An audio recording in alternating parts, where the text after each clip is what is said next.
Shalom, everyone, and welcome to our ICEJ weekly webinar. I'm David Parsons, one of the vice presidents and the senior spokesman for the Christian Embassy, coming to you from our headquarters here in Jerusalem.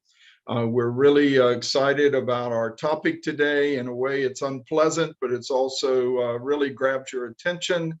Whether we're going to have a new Israeli election or not. And as we were preparing a promo graphic for this, we first had a big exclamation mark, Israel going to new elections? Then we turned it to a question mark because there's some question, and then we went back to exclamation.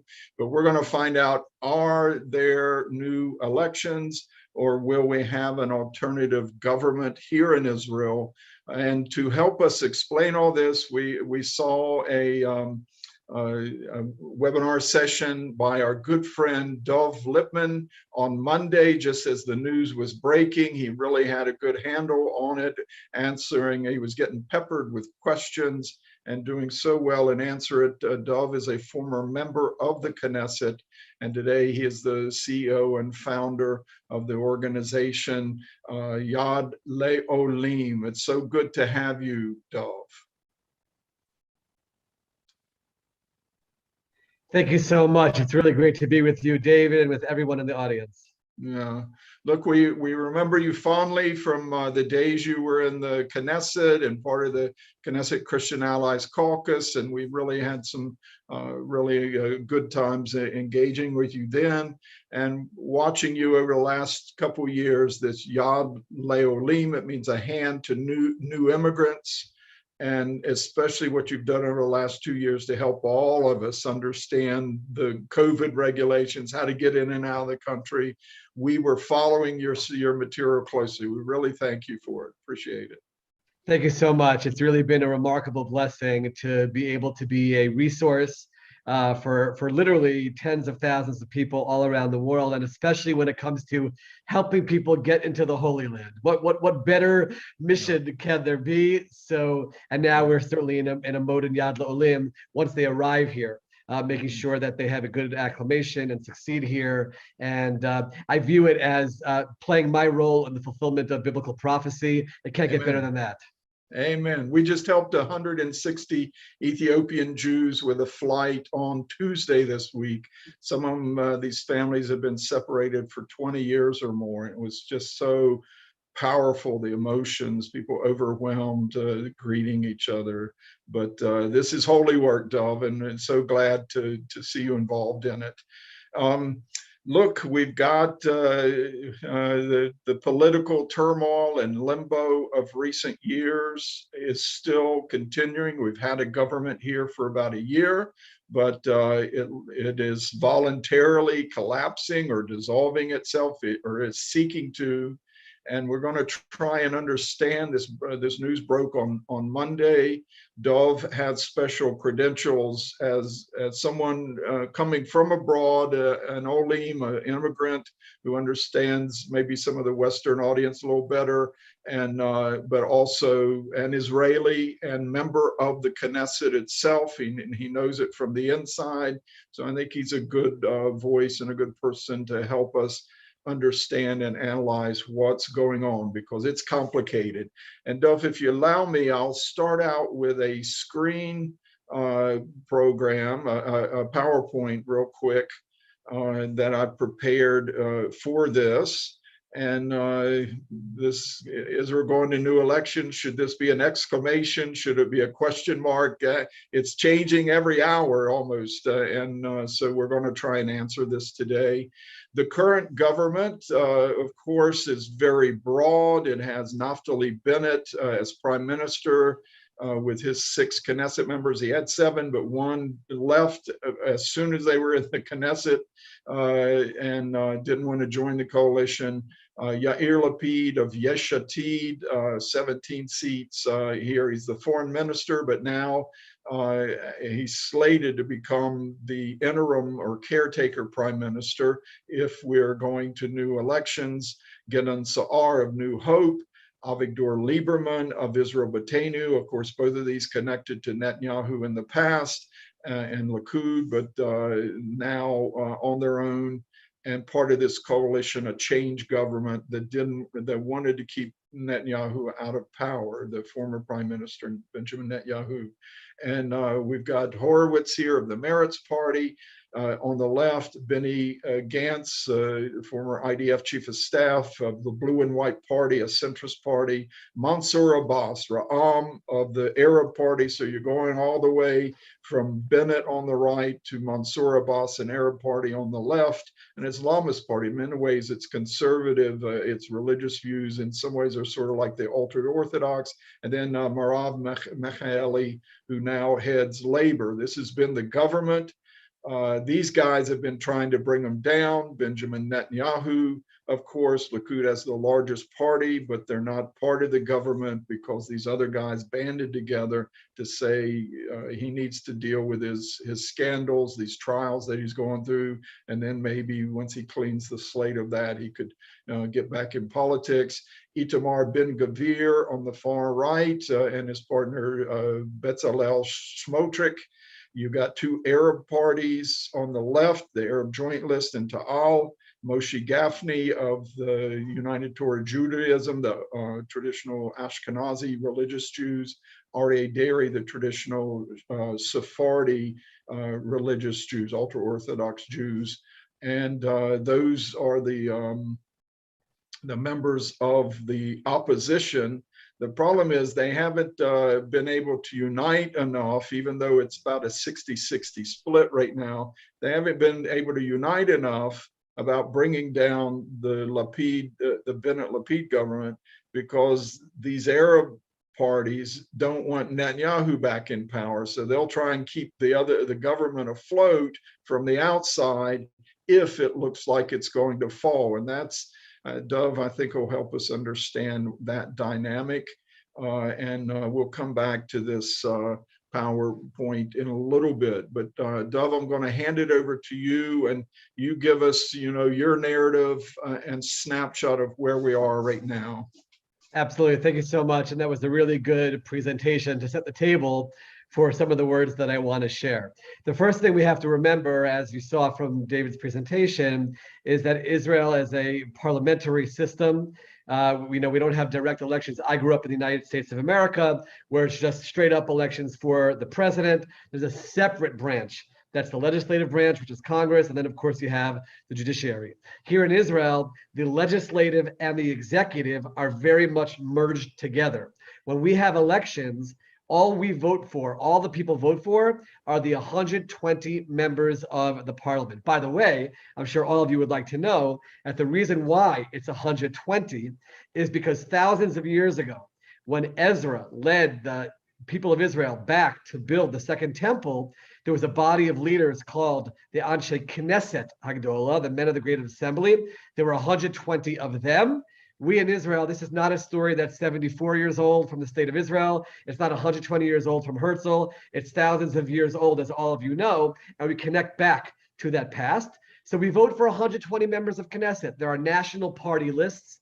Nobody represents a region. You're not a member of parliament from a specific region. It's just national lists. So after the election, all you have is 120 members of the parliament. Then all the wheeling and dealing begins as someone tries to form a majority. The person who can form a majority of 61 plus members of Knesset, that person can then become the prime minister. From those members of Knesset in his coalition, they become ministers in the government. So you have that mix of the executive and the legislative together. So this last experiment, and I'm using that word very, very deliberately, usually you'd think there's a right-wing government, there's a left-wing government. That's kind of the way it's generally been. You should just know that over the last few decades, and this is a really important piece of information, Israel has very much shifted to the right on the security issues. That is the result of failed attempts to come to some kind of an agreement with the Palestinian leadership that starts with the Oslo Accords in the 90s, Camp David in 2000, the disengagement from Gaza in 2005, an offer that was made in 2008. And there's a feeling in Israel that we are willing to give land if necessary for the sake of peace to the Palestinian side, but they're not only refusing the offers, it's actually leading to more terror and less security. So Israel has shifted. If you would check the parliament right now, I think you have close to 80 seats of people who say we are in the right camp on security issues.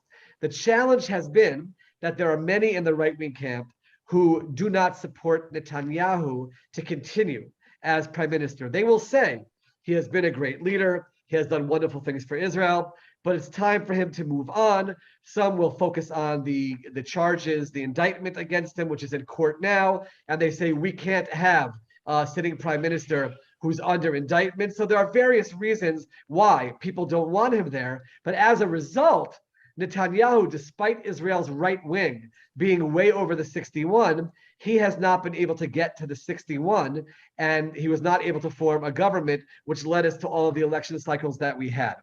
In the end of the last election last year, Naftali Bennett, together with Yair Lapid, Naftali Bennett, who's on the right, clearly ideologically on the right, Yair Lapid, who's center left, they got together and said, let's try to put a government together. And that government included Naftali Bennett on the right wing, Gideon Sa'ar, who has been very close to Netanyahu for years, who is right-wing ideologically. It included some from the center, Yesh Atid, Benny Gantz, and Blue and White, but it also brought in the Israeli left into the government. Meretz, which is far left, Labor, which is a little bit more in the middle. But here was the revolution. In order to get to the number of 62 at that time, or 61 now, they had to bring in an Arab party as well. No Arab party had ever joined the government in Israel as a whole. By the way, I need to emphasize, whenever you hear anyone say that Israel is a quote unquote apartheid state, you can look at them in the eye and say they are democratically elected to the parliament. They serve as deputy speakers in the parliament. They even serve as ministers in the Israeli government. That's not an apartheid state whatsoever. Mansour Abbas and his party joined the government. But this government was very difficult to govern. Think about it for a moment. Put it into your country, wherever you're listening from, watching from. If you have people who ideologically, they're more on the right wing, ideologically, they're more on the left wing, and say, come together and govern together. So what can you govern about? You can govern about transportation issues, maybe, somehow agree on some economic issues, but there's no possible way on the broader issues of Israel that Israel faces daily, a country surrounded by countries and enemies who want to destroy it. With God's help, we fight off those enemies. But an Israeli-Palestinian conflict, which is talking about, do you give land in Israel to some other entity? Do you not give land in Israel? Do you divide Jerusalem? Do you not divide Jerusalem? How do you deal with Hamas when they fire missiles into Israel? How do you deal with Palestinian terrorists that come into Israel? These are issues that are not existential threats. They're real, they're daily, and that without a doubt creates tension within a party, within a government, that's bringing together all of the different parties. They tried very hard over the course of the year to navigate that. And let me tell you where it all came to a head. And all of you who are certainly people who know the Bible, are familiar with the Bible, you'll appreciate the issue that the Jewish state was dealing with. In 1967, Israel was blessed with this miraculous victory in the Six-Day War. All of a sudden, Jerusalem is united. We have control over Judea and Samaria, which the world calls the West Bank. We have control over Gaza. And Israel never officially annexed Judea and Samaria. Remember, Judea and Samaria, which is the heart of the biblical, there's the heartland of biblical Israel. They never annexed it. But over the years since 1967, hundreds of thousands of Jews have started to live there. That's what the world calls the settlements. And that's when the world refers to, excuse me for saying it, but when they call occupation, that's what they're talking about. Hundreds of thousands of people who live in areas that look just like regular neighborhoods and cities, they're living there. So every few years, Israel passes a law that says Jews that live in Judea and Samaria, they are Israeli citizens, they pay taxes, they have the benefits of living in Israel, they have the Israeli police for crime, all the basic things you need for a society. And every government, left-wing or right-wing, passed that law every few years because it's a consensus in Israel for the most part that that's good, these are Israelis. Now you have this complicated government. And what happened was the government could not have a majority to pass this law, there were two Arab members of the government, one from the Ram party, one from the Meretz party, who voted against this law. And that basically said this government cannot continue at this point. Even the ones who wanted to keep it together said, we can't.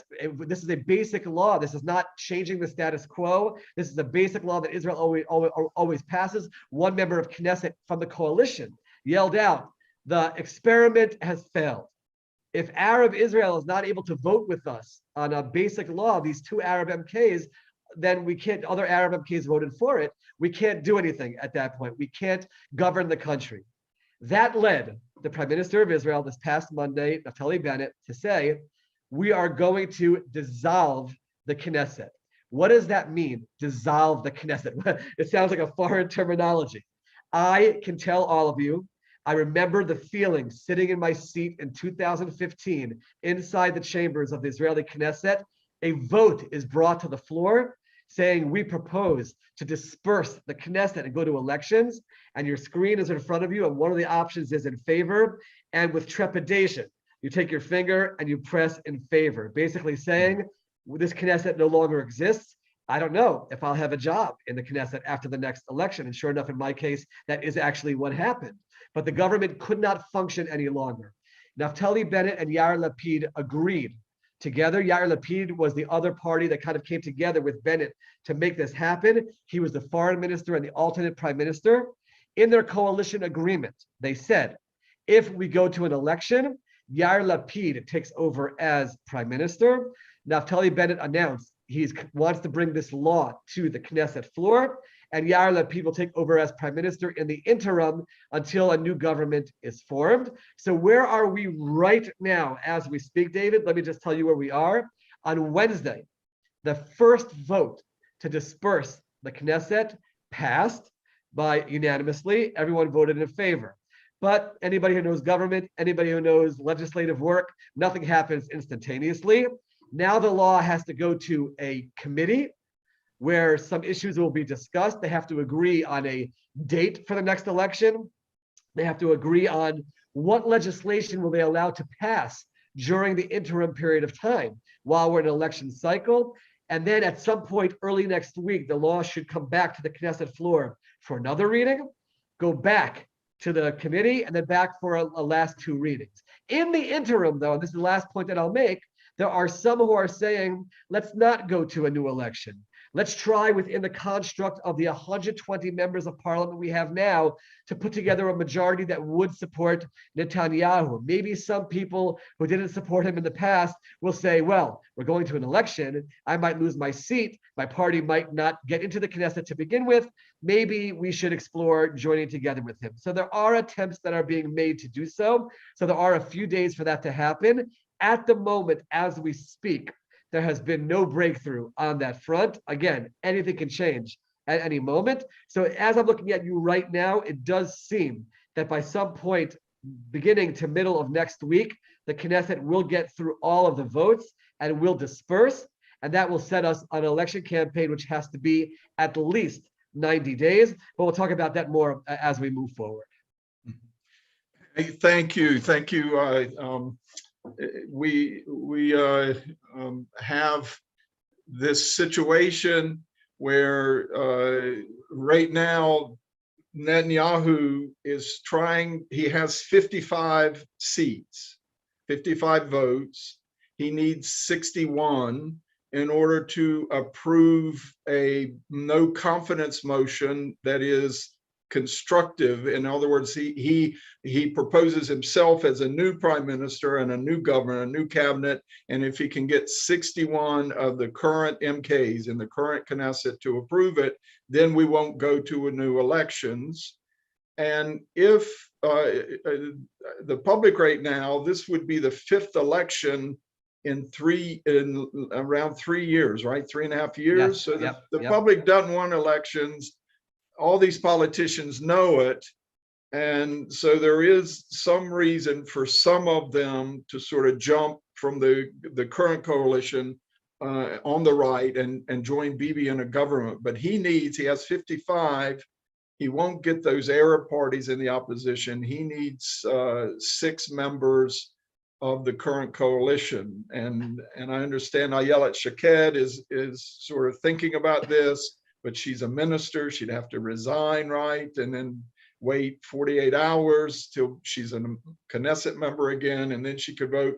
But Bibi would still need 5 more MKs from the current anti-Netanyahu coalition. So do you think that's going to happen? What's the chances of that happening? Well, just to even strengthen your question for a moment, the 2 right-wing parties that joined this government, Yamina and New Hope, at the moment, and we'll talk about the polls a little bit later, but at the moment, the polls are showing that they are teetering around the election threshold. Let me explain what that means.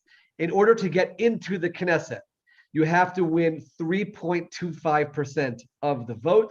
That's about 4 seats to get in. So you can run in an election, you can do all the hard work, you can get 100,000 votes, but that falls short of the around 160,000 you need to get into the Knesset. Your votes disappear.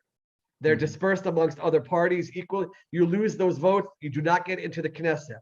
So there are definitely members of Yamina and New Hope who ideologically anyway, they're in the right wing. Their only issue was Netanyahu that may be saying to themselves, I don't want to give up my political future. I want to be involved in a right-wing government. Perhaps I should explore supporting a Netanyahu-led government. So those discussions are taking place. I again want to emphasize, from what I understand, and I was at the Knesset today as well, there's no breakthrough of any kind on that front. But it's something to definitely keep our eyes on in the coming days. That's one of the reasons why the government cannot collapse instantaneously, is because the lawmakers who created these laws wanted to give people time to think about it, feel it, what are the ramifications, and give them the opportunity to truly decide this is the direction we want to go in. So Monday, this coming Monday, will be the earliest the current government, the current Knesset can dissolve, correct? But it could be towards even the end of next week before this finishes playing out, whether we're going to new elections or we're going to have a new government led by Netanyahu on the right. It'll take 3 or 4 days next week, perhaps, to play out, correct? That is correct. Next week will be the defining week. There's a lot of behind the scenes work that's happening in the committees, which I don't want to totally get into, but there are certain things that can be done to delay it a little bit more. But by sometime next week, we will certainly have that final determination one way or another. And either way, Israel will have a new prime minister, because it'll either be Netanyahu, who managed to bring together 61 behind him in the current Knesset, or we're going to an election, and then by the agreement between Naftali Bennett and Yair Lapid would be sworn in as Israel's 14th prime minister. So one way or another, we will have that shift from Naftali Bennett at some point next week. And it's important to remember he would actually be in power as the prime minister of a caretaker government through the elections, and even until a new government is sworn in, all the way, it could be January, February. Which, by the way, is a really significant piece of information here that everyone should understand. When Israel went through its 4 elections, Netanyahu was the prime minister before the first election. He was the interim prime minister so from his perspective, just continuously going to elections was, I'm going to use the word okay, because he continued as prime minister. The urgency this time will be far greater for Netanyahu, because now if Israel enters a loop again of election after election, someone who he views as a political adversary, is sitting in the premiership. And I do believe that will give extra motivation to one of 2 things: either to try to work really hard, and we'll talk about the polls soon, to get to 61. That is one possibility. Or if, let's say, he is not able to form an election after the next round, would Netanyahu at that point say, I'll step aside so that another right-wing leader can take over in the premiership? That's definitely a possibility as well, if that plays out. Yeah, which has been the sort of question hanging over Netanyahu and Likud and the right for 3.5 years now. It's the real heart of the political limbo Israel's been in during this time. But let me ask you this: we don't, the title of our webinar today Israel going to new elections. As of right now, it's a question mark. And there is a slight chance Bibi can pull together an alternative government and pass what's called a constructive no confidence motion, which is a confidence motion in a new government. So that could happen. But what we can say, and I think this is true, you can answer this, can we write the eulogy for this Bennett-Lapid government as of now? Absolutely can be written. They've concluded there's no way they can govern. They tried, and I think it's admirable that there was an attempt made to bring some kind of unity. I actually, and this is maybe the one piece of personal, it's not even politics, but an opinion that I'll add into this, without even addressing who I want to be prime minister. I think for the country as a whole, it was good to see that there could be other prime ministers. Netanyahu has been prime minister for a very long time, and at some point, he won't be in the political picture. It's just good for people to recognize that even though he's been a strong, good leader for Israel, Israel continues to function even with another leader. And by the way, I mean, for young people growing up here, that was a shock to the system. There's someone else who's the prime minister. So there was a value there. I think there was a value in trying to bring different factions in Israel together, trying to welcome Arab Israelis into the government. These are all very, very valuable efforts. Again, it failed at this point in time. So yes, definitively this effort to have this mix of right-wing, left-wing, Arab altogether, it is now coming to an end, that's for sure. Yeah, I think, even a lot of Christians are worried what's going to happen to Israel after Netanyahu. You have to have him. And I think, this is proven. Israel will be okay afterwards, with another government, another ruler. But I think these elections, in a way, have also proven Israel really doesn't need a government to keep going, because we really haven't had a solid government for years now. Correct. The one challenge, which I will say, you're right, the country functions, the country flourishes. Yeah. When you don't have a government, though, you can't pass new budgets.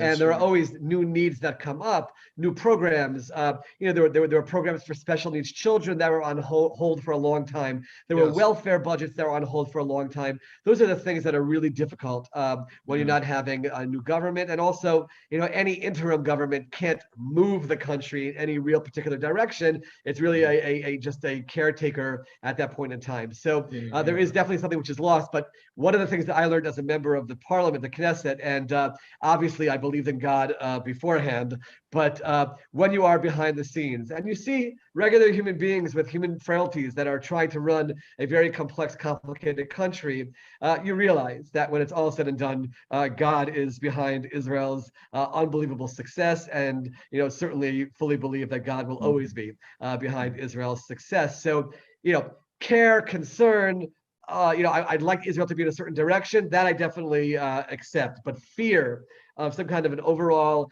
catastrophe based on election results this way or another, everyone can rest assured that with God's help, Israel will be okay.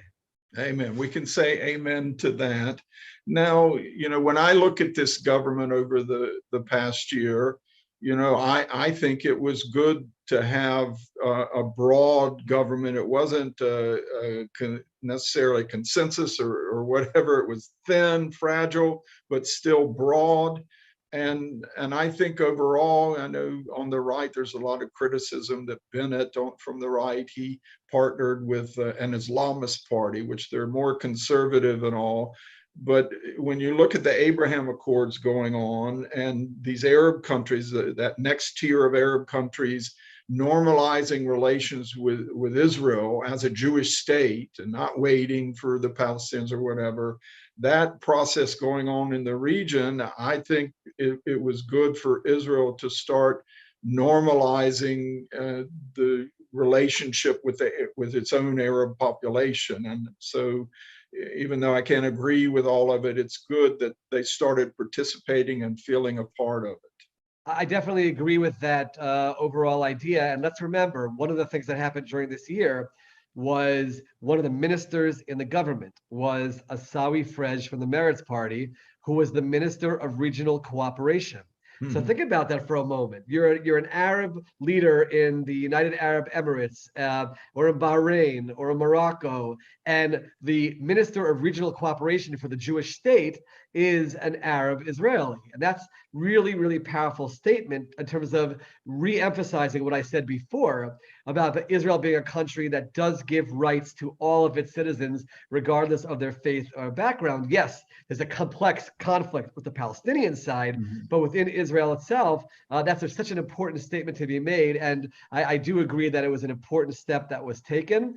It'll be interesting to see how it plays out. I want to make one other point, which is there's pretty strong evidence that Netanyahu himself was also in negotiations with this party about the possibility of them joining a government led by him. So a lot of what you hear and read is political rhetoric, which both sides will throw at each other. That's politics. We all know that from whatever country we live in. But in reality, I think all sides recognize that there might be a need and an opportunity to try to work with the Arab parties or party to try to have them be part of what's happening in the government as well. And some of the other, we'll call accomplishments of this Bennett-Lapid government, they were able to pass a state budget for the first time in like 3 years or so. Even Netanyahu, when he was in power, I think he deliberately tanked the state budget process to force new elections. If you can't pass one by a certain time, it triggers elections. But they weren't able to pass it. This government did. There's been somewhat of a turnaround in relations with Turkey over the past 6 months to a year under this government. Those are good things to point to. Absolutely. For the first time in years, there was an actual foreign minister with a diplomatic plan. Foreign minister right now is actually in Turkey today, meeting with his counterpart there. Definitely was progress on those issues. It wasn't. You'll hear the opposition saying this was a catastrophic government, but that, whichever sides of the opposition will always say that. There definitely were accomplishments. There definitely was positive movement. But at the end of the day, the burning issues on the table in Israel are such that you can't remove ideology from the table. And at a certain point, those issues that are daily issues here are going to come to a head. And that's what happened here. Yeah, some of the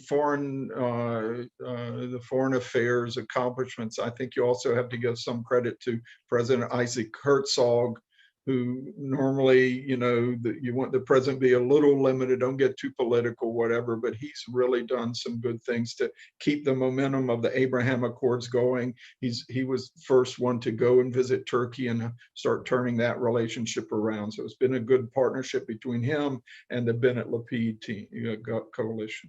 Absolutely. He was really the right person at this time. I was in Knesset together with him. He's from the Labor Party, which is certainly seen as being more to the left, but very well liked, very well balanced, very much in the middle. And that's why he received so much support. The president is elected from the Knesset, not from the citizens of the country, and he won by a large margin. And the role of the president in Israel is very much devoid of actual power in terms of what they can accomplish in the country, but in terms of representing the country, especially abroad, and trying to be a unifying force inside the country, he's done a really good job. It was a really good balance, as you said, of this kind of government together with that kind of a president. And just a final thought on Bennett-Lapid government, that it was fragile, really broad, but really thin. And but for it to have lasted a year is quite amazing. It's almost a miracle, I would say. I would agree with that terminology. Many people thought it would last just a few weeks. They were talking about a few months. And then at a certain point, I think people started saying, wait a minute, maybe this could actually last longer than that. But then it came to some of those issues that created the tension points, and that's where they weren't able to hold it together. Everyone has to remember the Prime Minister of Israel, aside from the responsibility of all the weight of all the decisions they have to make on a daily basis, many of them decisions that we don't even know about as they're happening to protect Israel, at the same time, they have to be within the halls of the Knesset, keeping their coalition together. So it's a really delicate and difficult balancing act, and I do believe it's quite impressive that it managed to go as long as it did. Yes, but it's come apart now, basically because Bennett's own party, the prime minister's own party, unraveled on him. What happened there? So basically, Bennett, let's go back for a moment before the last election. The day or two before the last election, he went on camera and said, I will not join a government that includes the Israeli left. And many people voted for him based on that declaration because they liked him, they supported him. He used to be the head of the Judea and Samaria Council, always represented Israel's right. Yamina, the name of his party, means rightward, going towards the right. So they saw him as that kind of a leader, and they believed it. And then the fact that he formed a government with the Israeli left, for those voters and the members of his party in the Knesset, they viewed that as an about face, which was not, every politician to a certain degree, they can't keep all of their promises. It's just the nature of politics. You have to compromise, otherwise you can't govern. I think people understand that. But when it's such a primary campaign promise so close to the election, and then that's changed, he lost a lot of support from that. And the members of his own party struggled with it. They were willing to go along with it in the very beginning. Let's try to make it work. They called it a civilian-based government. We'll deal with, like I said before, transportation issues, economic issues, welfare issues. We'll stay away from security. We'll stay away from the things that definitely pull us apart as right and left. But as time went along, and actually one member of his party defected right in the very beginning, Amichai Shikli, he went and joined the opposition, which made it a 61-59 government. David, imagine being prime minister and you have a 61 seat, one seat majority.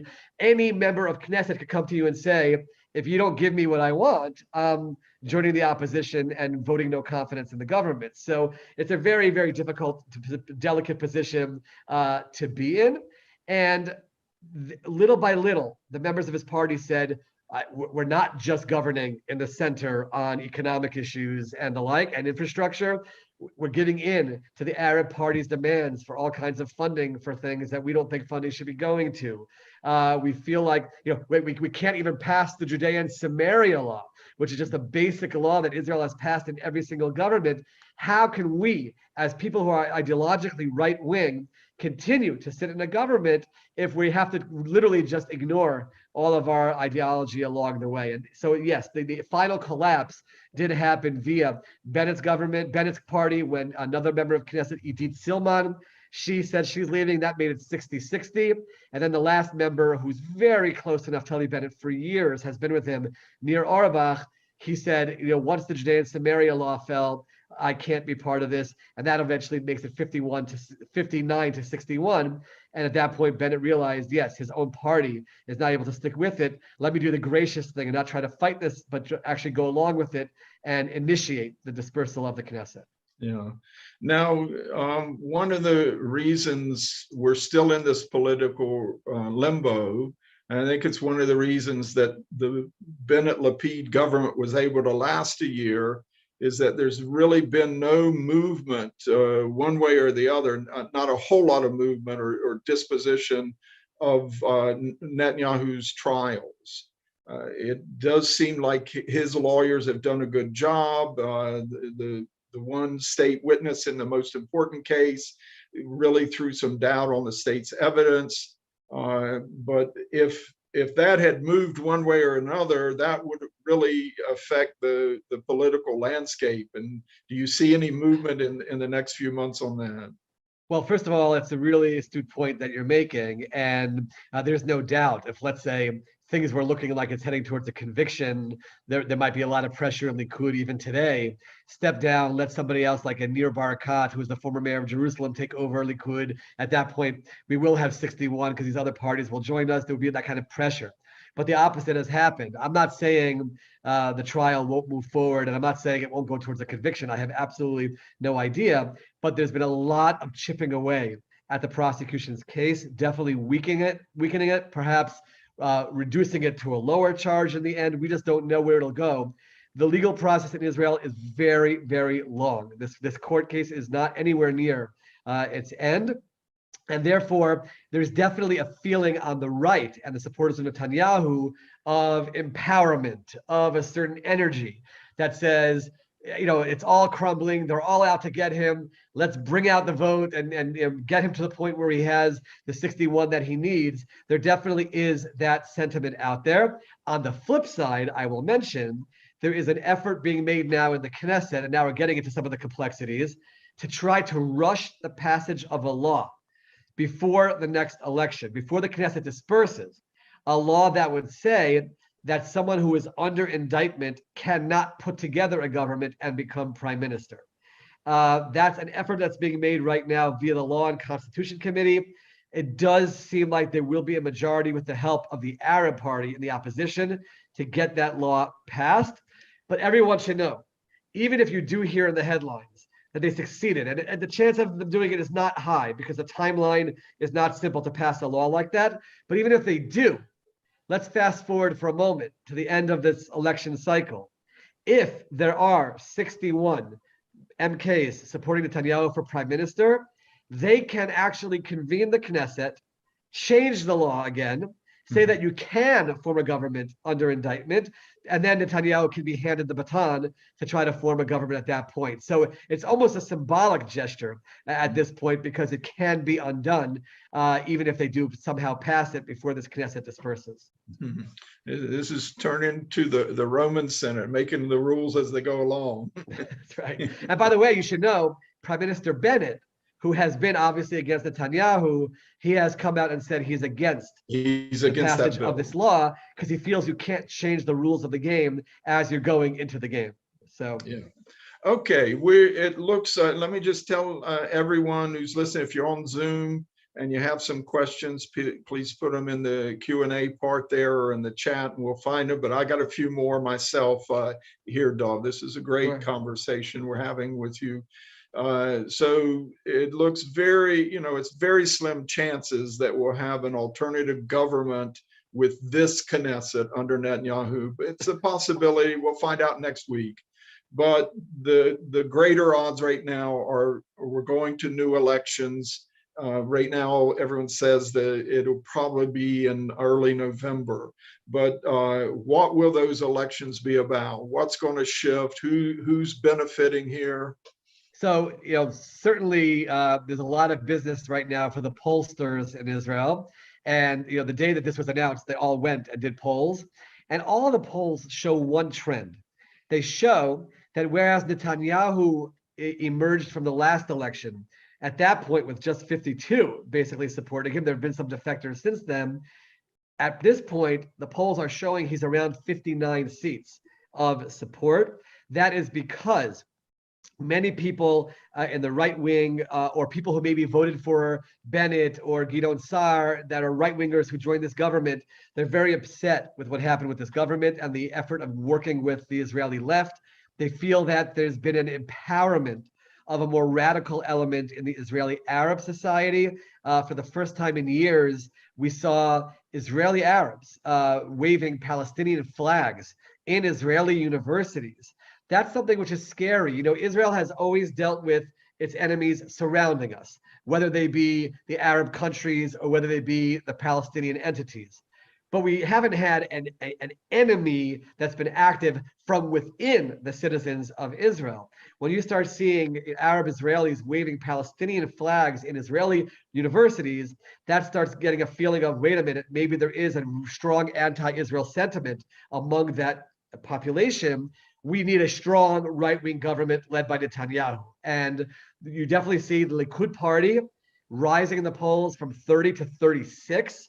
You see the religious Zionist party, which is even more right-wing and has been very, very strong against the addition of these specific Arabs to the government. They have risen in the polls. So he's at 59 at this point. That is very, very significant as we move forward, because you ask, what will this election be about? The right wing is going to say, you must vote for us. You must come out to vote. We have to raise the number of people that are voting to prevent the possibility of there being another government with Arabs that are anti-Israel, with the left wing that they view as dangerous for Israel. That's on one side. The other side is going to say, You cannot vote for the Netanyahu's bloc. Right-wing religious extremists are going to take over. They've already used terminology of Israel entering a dark time of religious extremism. That's the terminology that you're going to be hearing, which is sad for me. It's not going to be very much an election about any specific issue, but it's really going to be very, very personal in nature and kind of casting very, very negative generalizations about specific populations. And that's something which I don't believe is good for Israel, but that's what you're already hearing from both sides. You're hearing Netanyahu's camp saying, you got to vote for us or else we'll have, radical Arab elements in the government and destroy Israel.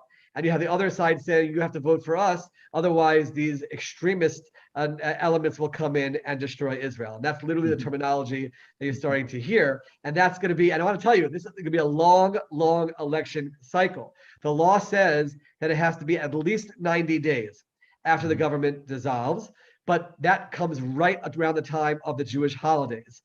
We have the holidays of Rosh Hashanah, of Yom Kippur, of Sukkot, of the Feast of the Tabernacles. It is just, so therefore they have to push it off beyond that. And that's why they're talking about the possibility of October 25th, or most likely November 1st. That means many, many months of a lot of this language and rhetoric being used. And that's not a positive thing for any population. And I'm not happy that that's what it'll be, but it will not be about any specific issues. It will very much be about these personalities. I'm going to use this to shamelessly plug our Feast of Tabernacles. If Christians want to come to our feast, it's October 9th through the 16th, and you'll be here in Israel right in the midst of that heated election campaign. You'll get to really see what Israeli politics are like here in the country with your feet on the ground. But you need to come because you love the Lord and you want to come and bless his country and be obedient to come to the feast. But that's just an added bonus to come around that time. I've been there, and it's wonderful. So everyone really take this to heart. It is a wonderful celebration. It is a wonderful feeling of spirituality, and take advantage of the opportunity. Thank you, Dov. Now, you were citing some of these polls, and I think the ones I've seen, they're saying the same thing. Likud gains a little.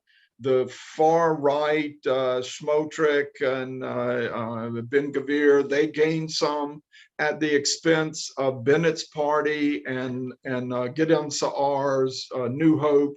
They're on the brink of maybe disappearing or whatever. So those votes are going over. But it seems to me a lot of those are like either Israeli residents of the territories, Judea and Samaria, what we call settlers, or they're pro-settlement movement, that a lot of these people ought to be upset with Netanyahu and these far-right parties for playing politics with this law about Judea, Samaria, not extending this provision that says all the Israeli settlers are Israeli citizens, and it's like a repeated annexation in personam. You annex the people, but not the land. And that should be an important issue, but they're going to ignore that? Well, they're not going to ignore it. They might ask the question, but the answer they'll get is, we had to vote against that law, even though we believe in it, in order to topple this government, which is doing more damage in their eyes to the settlement enterprise and to Judea and Samaria. We can argue, yes, no, that's not, for our purposes, but I do believe that the opposition succeeded in getting their message across, that the dangers of this government from their eyes, and people who are right-wing ideologically understand why they have to play that game, as long as right now they rectify it, which they presumably will. So it's not a strong enough question to have them stick with their parties who they feel went the wrong direction over here. Okay. Now, I think our final question, we've really worked you hard here. My final question, we'll see what else is here. How does Israel get out of this 3.5 years of political limbo?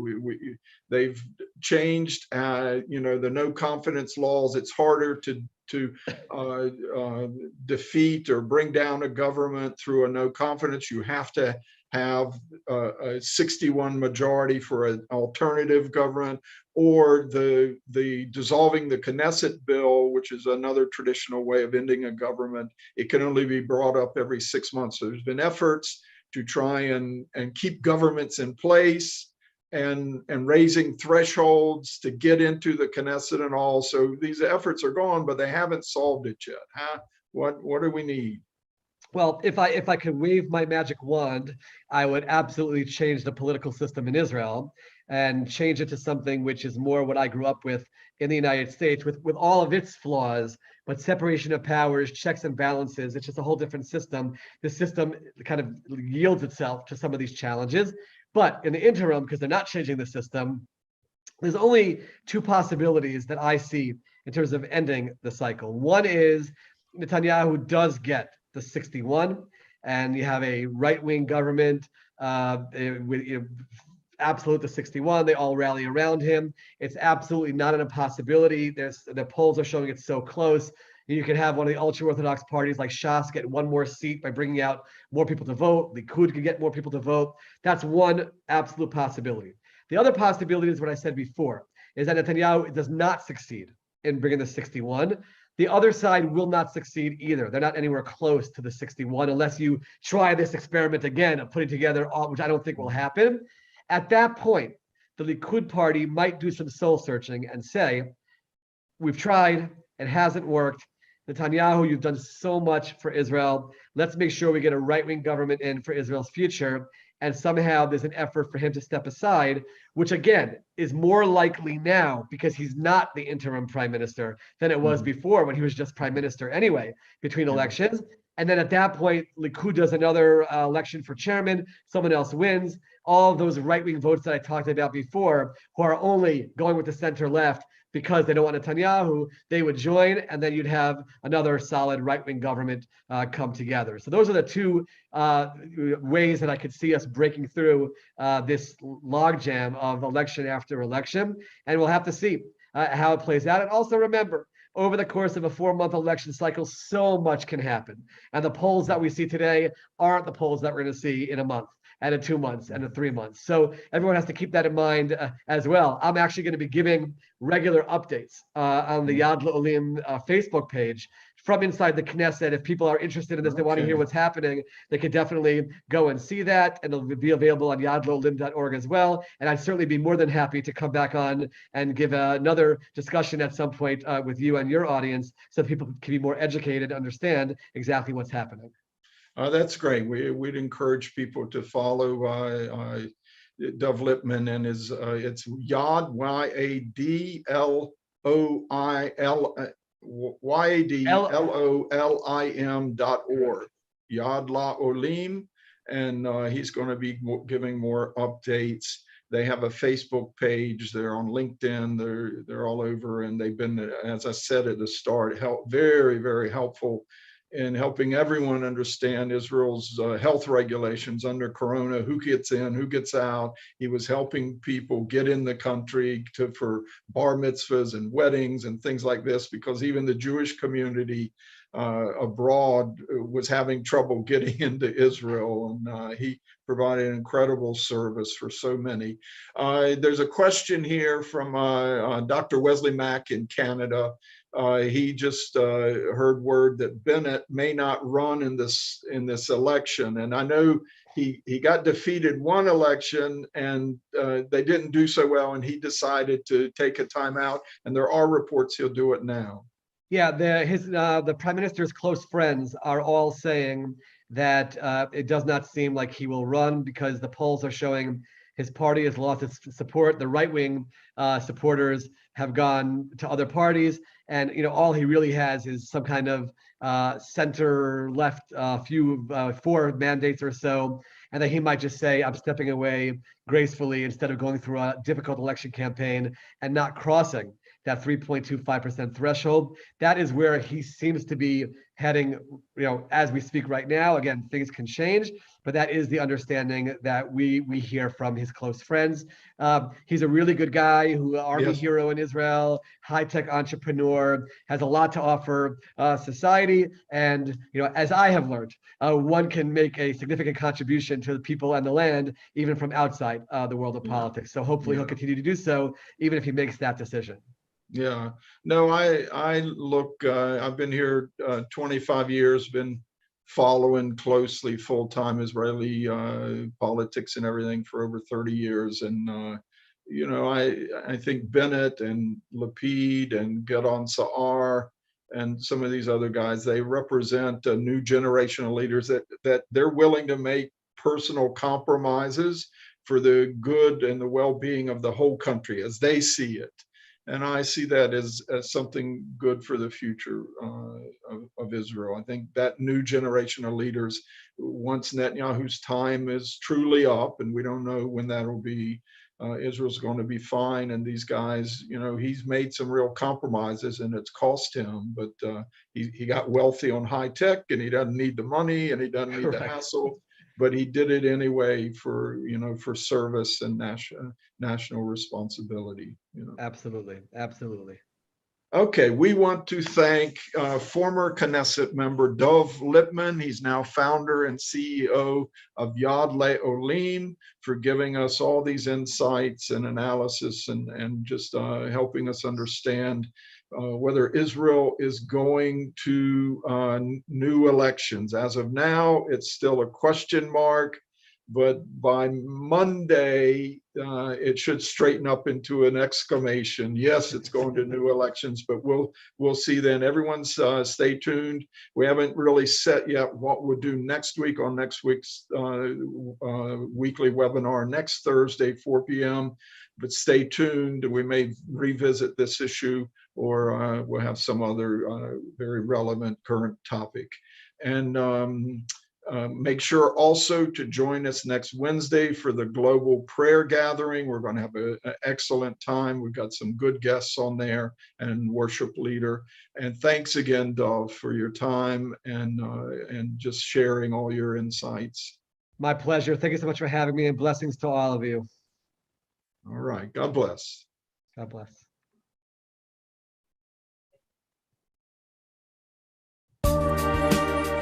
Thank you for joining us today.